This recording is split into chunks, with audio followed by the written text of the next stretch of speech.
Hello everyone and welcome to Lesson 10.2A. I've entitled this video, The Louisiana Purchase. This video is going to cover pages 272 to 274. Westward Ho! In 1800, the territory of the United States extended as far west as the Mississippi River. As shown right here on this map, that is our western border of our own state of Illinois. There's the Mississippi River. The area west of the river, known as the Louisiana Purchase, as shown here on the map, belonged to Spain. The Louisiana Territory was an enormous area of land, stretching south to the city of New Orleans, or New Orleans, however you like to say it, and west to the Rocky Mountains. Its northern boundaries remain undefined. Now we can answer question 1. In 1800, what river made up the western border of the United States? The Mississippi River. Question 2. What was the area west of the Mississippi River called at that time? The Louisiana Territory. Question number 3. Which European country claimed the land west of the Mississippi River at that time? Of course, ignoring the fact that Native Americans already lived there. That would be Spain. Question 4. What mountain range formed the western border of the Louisiana Territory? The Rocky Mountains. During the early 1800s, Americans moved west in search of land and adventure. Pioneers, many of them farmers, traveled over the mountains into Kentucky and Tennessee. Many also set out for the less settled areas of the Northwest Territory, where we here in Illinois are currently located. They made a long and exhausting journey over the Appalachian Mountains. Pioneers heading to the western lands had to travel along rough, muddy roads or cut their way through thick forests.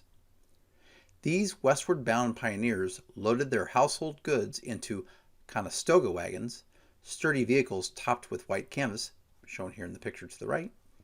The settlers traveled with their two most valued possessions, rifles and axes. They needed rifles for protection and to hunt animals for food. They used axes to cut paths for the wagons through the dense forest. Many of the pioneers set up farms along rivers that fed into the upper Mississippi River. Farmers needed access to the Mississippi to transport their crops to markets. Their goods traveled down the Mississippi to New Orleans, where workers loaded them onto other ships bound for markets on the East Coast. The Spanish controlled the region, but they allowed the Americans to sail on the lower Mississippi and trade in New Orleans. For the Western farmers, this agreement was vital to their economic survival. Question number 5. During the early 1800s, what were the two reasons that Americans were moving west? Well, number 1, and it was clearly number 1, land. The ability to have access to affordable lands to make a living. And secondly, adventure. Question 6. What does the word pioneer mean? Well, I looked it up in dictionary.com and it says a person who is among the first to explore or settle a new area. Once again, a person who is among the first to explore or settle a new area or region. Question number 7.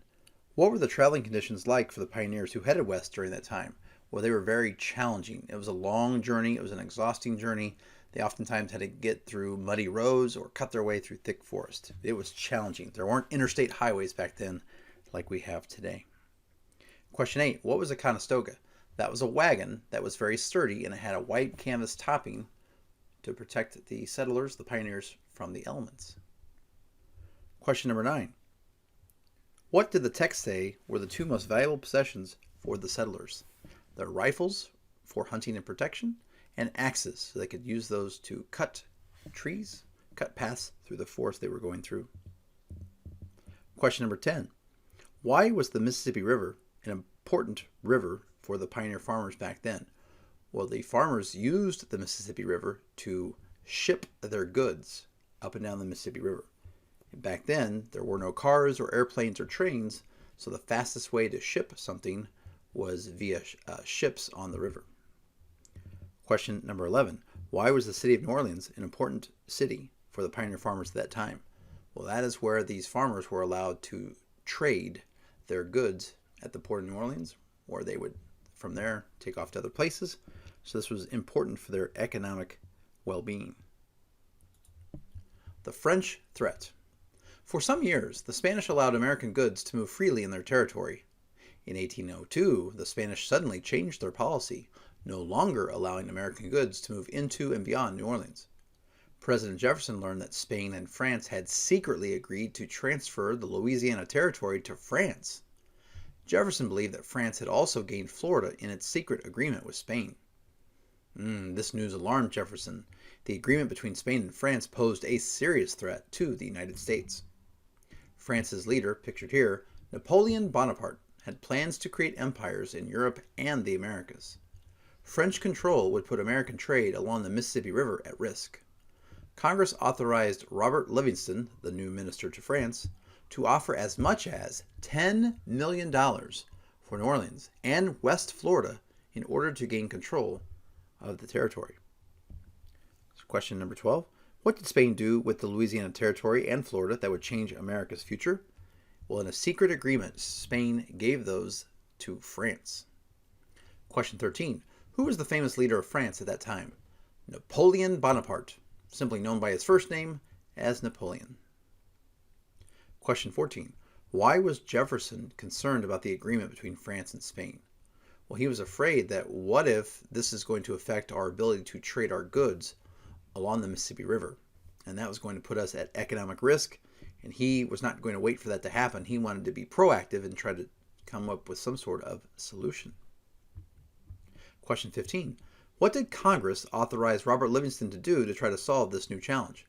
Well, Congress said, all right, Mr. Livingston, we will give you the ability to give as much as, try to make it a lower fee, but if you have to, we will give you up to $10 million to try to work out this deal with France and Napoleon Bonaparte, just to get the city of New Orleans and West Florida. Napoleon and Saint Domingue.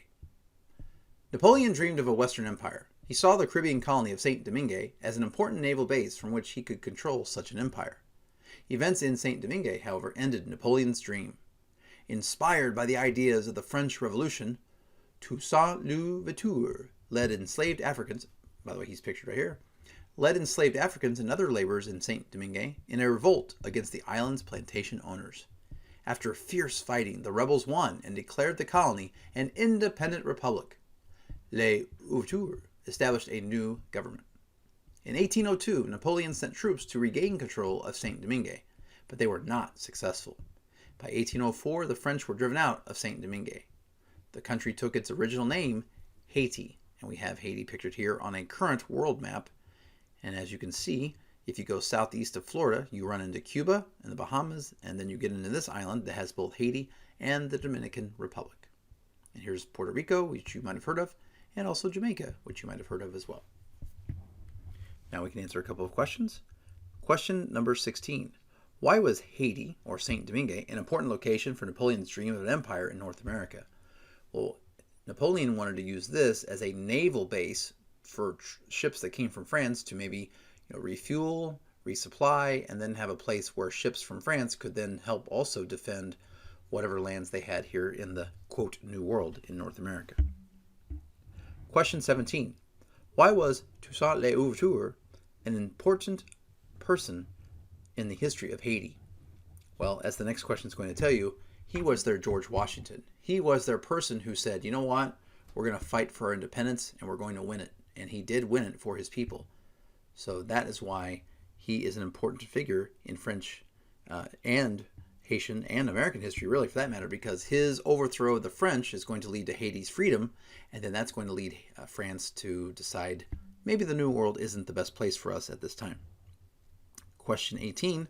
An analogy is a comparison between two things. Finish the following analogy. Toussaint Louverture is to Haiti as George Washington is to the United States. The person, the figure that won independence for their country. An expanding nation. Napoleon had a problem. He needed money to finance his war against Britain. Without Saint Domingue, Napoleon had little use for Louisiana. In order to solve his money problem, he decided to sell the Louisiana Territory. A French official told U.S. Representatives Robert Livingston and future President James Monroe that the entire Louisiana Territory was for sale. Wow, the offer took Livingston and Monroe by surprise. They did not have the authority to accept such an offer. The deal, however, was too good to pass up. The new territory would provide plenty of cheap land for farmers for future generations. It would also give the United States control of the Mississippi River, which would protect domestic shipping interest. These benefits convinced Livingston and Monroe to close the deal, even though they did not have authorization to buy the whole territory. After a few days of negotiation, the parties agreed on a price of $15 million. We bought the entire piece of Louisiana Purchase land here for 4 cents an acre. Just think about that if you know any farmers. 4 cents an acre. That's all the land we bought there. Now, once again, no regards were given to the Native Americans that were already living there, but we bought that from France, and this was a huge, huge opportunity for the United States. So now we can answer a couple of questions. Question number 19. Why did Napoleon need the money at that time in French history? Well, he was in a war with Britain, and he needed the money to help finance that war. Question number 20. What surprising offer did France suggest to the United States at that time? Well, since Napoleon needed the money, and with the fall of Haiti, he didn't feel like he really needed the Louisiana Purchase anymore, the territory anymore. He said, hey, instead of that little deal you want to make, how about I give you the whole thing for $15 million, is eventually what they came to agree to. Question number 21. Why did Livingston and Monroe have mixed feelings about this surprising offer? Well, of course they were excited about this offer, but they were concerned because Congress had not given them the authority to accept this tremendous offer. They had been given a very specific number of $10 million for a certain area, so they're like, are we allowed to do this? Do we have the power? Question 22. What were some of the key reasons why Livingston and Monroe accepted the deal even though they did not have the authority to do so? Well, for them, this was just too good of a deal to pass up. Sometimes they say it's easier to ask for forgiveness than for approval. In this case, their thought was, let's get the deal now before Napoleon changes his mind, and then, and only then, we'll deal with Congress and the implications there. But this is something we just cannot ignore. And their thought was, look at all that land, all that cheap land, all that farmland, all those resources in Louisiana territory. There's just so many things that are going to benefit us, including control of the Mississippi River, which now will be firmly in America's control. Because with the Louisiana Purchase, you'll own both the east side of it and now the west side of it. So this was a deal that was just too good to pass up. Question 23. How much money did we spend to acquire it? $15 million. 4 cents an acre. Jefferson worried that such a large purchase might not be legal. The Constitution said nothing about acquiring new territory. By what authority could he buy the land? He thought of seeking a constitutional amendment, but he realized there was no time for such a step. Jefferson decided the government's treaty-making powers allowed the purchase of the new territory. The Senate approved the purchase in October 1803. The purchase of the Louisiana Territory doubled the size of the United States. Question 24.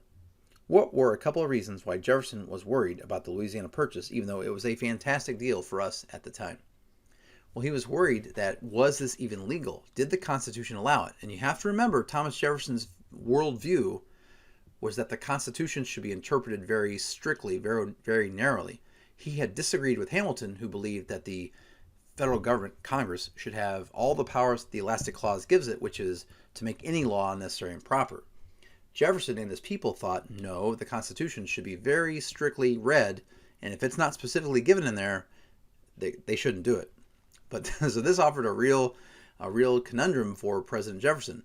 He had his own personal beliefs, but fortunately for us, he had the vision to realize, I might be wrong on this one. And so some might call him a hypocrite, but he said, you know what, for the betterment of the country, I'm going to go ahead and make this thing happen. And question 25, what did the Louisiana Purchase do to the size of America? Well, as you can see from the map here, it doubled, or nearly doubled, the size of the United States of America. And so look at all these states we have today that we wouldn't have, maybe, had Thomas Jefferson not made this deal. So good job, Tommy Jefferson. Well, thank you so much for watching. Before we go, I've got 2 memes for you. Thomas Jefferson, when thinking about the Louisiana Purchase, and believes in strict interpretation of the federal Constitution, purchase Louisiana. Thank you so much for watching, and have a great day.